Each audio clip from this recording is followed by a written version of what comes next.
ദൈവത്തിൻ്റെ അതിപരിശുദ്ധ നാമം വാഴ്ത്തപ്പെടുമാറാകട്ടെ.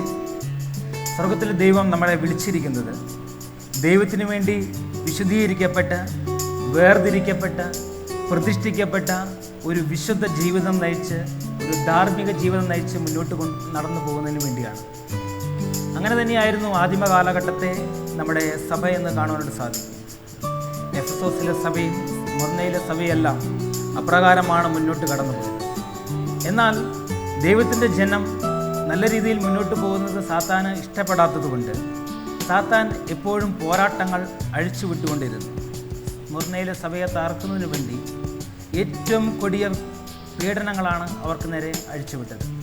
ഏറ്റവും അധികം രക്തസാക്ഷികൾ ഉണ്ടായത് സ്മുർന്നയിലെ സഭയുടെ കാലഘട്ടത്താണ്.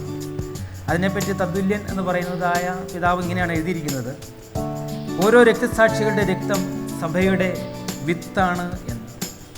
സാത്താന് നോക്കിയപ്പോൾ പീഡനത്തിലൂടെ സഭയെ തകർക്കാൻ സാധിക്കില്ല എന്ന് കണ്ട സാത്താൻ അടുത്ത തന്ത്രവുമായിട്ടാണ് മുന്നോട്ട് കടന്നു വന്നത്.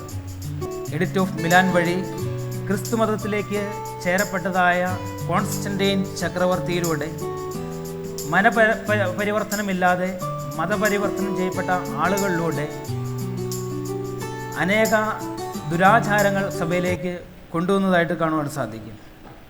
രാഷ്ട്രീയമായിട്ടുള്ളതായ നീക്കങ്ങളിൽ മതപണ്ഡിതന്മാരെ ചേർത്തുകൊണ്ട് മതവും രാഷ്ട്രീയവും മിക്സാക്കിക്കൊണ്ടാണ് മുന്നോട്ട് കടന്നുപോയത്.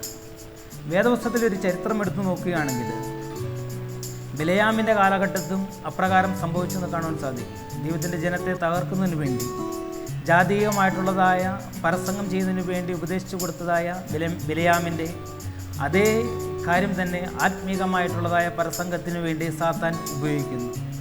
ഇത് സംഭവിച്ചത് AD 323 മുതൽ 358 വരെയുള്ളതായ കാലഘട്ടമാണ്. പെർഗമോസ് സഭ, എ ചർച്ച് ഓഫ് കോംപ്രമൈസ് എന്നാണ് ഇതിൻ്റെ അർത്ഥം. ഗമം എന്ന് പറഞ്ഞാൽ വിവാഹമാണ്.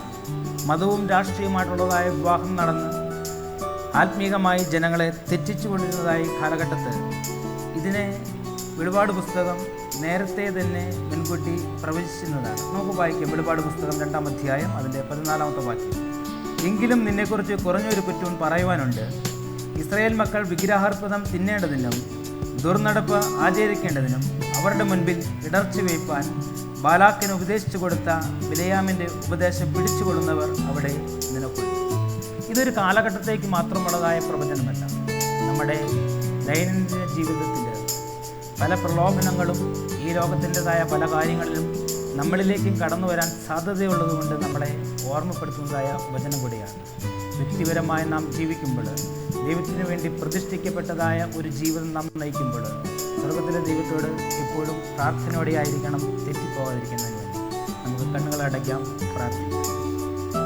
ക്രിസ്തുയേശുവിൽ ഞങ്ങൾ അളവുകൂടാ സ്നേഹിക്കുന്നത് ഞങ്ങളുടെ സ്വർഗീയ വാഴ്ത്തപ്പെട്ട ദൈവമേ, ഇന്നത്തെ ദിവസം ഞങ്ങൾക്ക് വളരെ പ്രധാനപ്പെട്ടതായി ഇരിക്കുവാനും ഞങ്ങളുടെ തീരുമാനത്തിലെല്ലാം സ്വർഗത്തിലെ ദൈവം ഞങ്ങളോട് കൂടിയിരിക്കുവാനും തക്കണം നിങ്ങൾ കൃപയുണ്ടായിരിക്കുമാറാണ് പ്രാർത്ഥിക്കുന്നത്. സ്വർഗത്തിലെ ദൈവം ഞങ്ങളുടെ പ്രാർത്ഥന കേൾക്കുമാറാണ് പ്രാർത്ഥിക്കുന്നത്. അടിയങ്ങൾക്ക് വേണ്ടി ജിം ചീസ് മുമ്പിൽ തന്നെ അപേക്ഷിക്കുന്നു.